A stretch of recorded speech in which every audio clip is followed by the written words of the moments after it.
وفدي بلارن وهجامين وزير وزارة وحبرشة بربارنت ساينس كجمهورية الصوماليلاند بروفيسور إسماعيل دعالة يوسف عرومي ayaa maanta si diiran loogu soo dhaweeyay deegaanka Ceeriyaan ee koonfurta magaalada Ceergaabo. Ujeedka safarkan ayaa daarnaa dardargelinta nabadda iyo xariiqa jarka iskuulka deegaanka Ceeriyaan oo xidhnaa muddo 9 sano ah colaado saameeyay awgeed, taasoo wasaaradda waxbarashadu dib u dhis iyo casriyeyn ku sameysay. Waxaana ugu horreyntii halkaasi ka hadlay qaar ka mid ah bulshada deegaanka Ceeriyaan, madax dhaqameed iyo xildhibaano,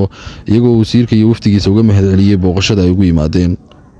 وسي waxaan kugu soo dhaweynaynaa adiga iftaad hogaaminayso degmada Ceeriyaan iskuulkii aad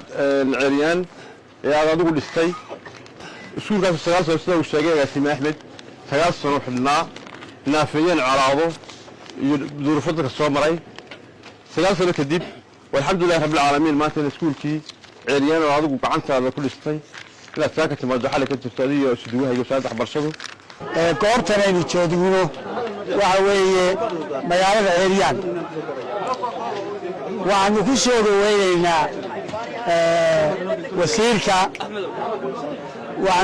dhaweynaynaa wasiirka waxbarashada Somaliland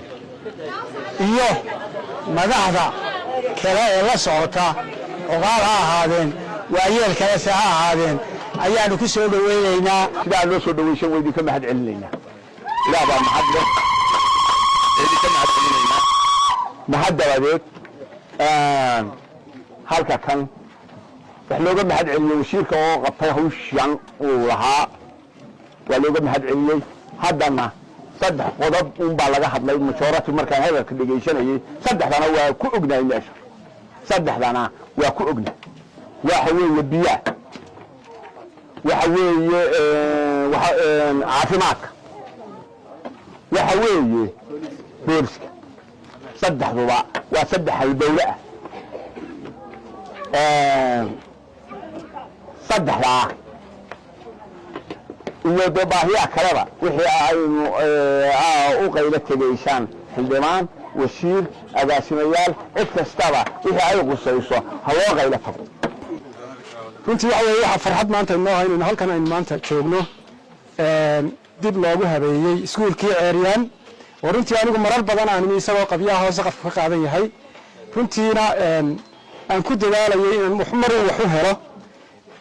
waxyaaba duruufo jira sida uu sheegay xildhibaanka golaha deegaanka Cabdi Saciid ayaa horta na haystay oo dawlad sii dhacayso haddana dhagaadag baan ku beeganay dagaal badan baa naga dhacay ilaahay amarkii dawlad kale aanu dhalinay tii kale waa taas oo maanta waa alxamdulillah rabbil caalamiin anigu waxaan ahaa xildhibaankii ugu horeeyay ka tagay dawladda kulmiye sawahan uga tagay Ceeriyaan koobay ka ahay imka xildhibaanka Ceeriyaan baa laga yaqaanaa Hargeysa aniga waayo dagaal badan baan galay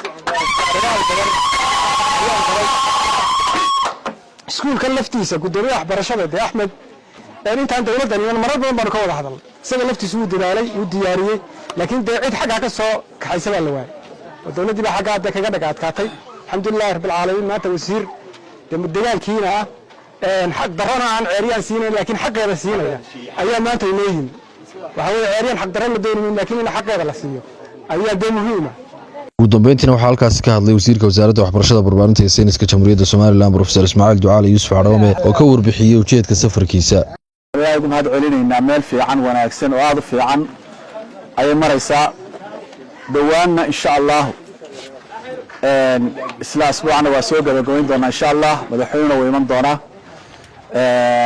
iman doonaa degmada Ceergaabo way iman doonaa gobolka way iman doonaa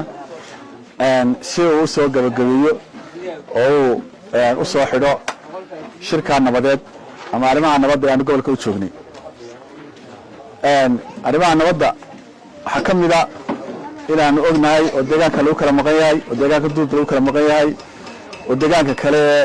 xeebta lagu kala maqan yahay oo dhibaato ka dhacday taa waan ognahay oo kala maqan yihiin beeraha wada deegaan taa waxa qorsheeda aan u qorsheynay in marka ay dhamaato hawshan nabadeynta guud ee Ceergaabo ka dhacaysa in iyadana la galo marka taana waa idin balaqaadan xukuumaddu ay ka go'an tahay nabadeyn rasmiya oo ka hirgasha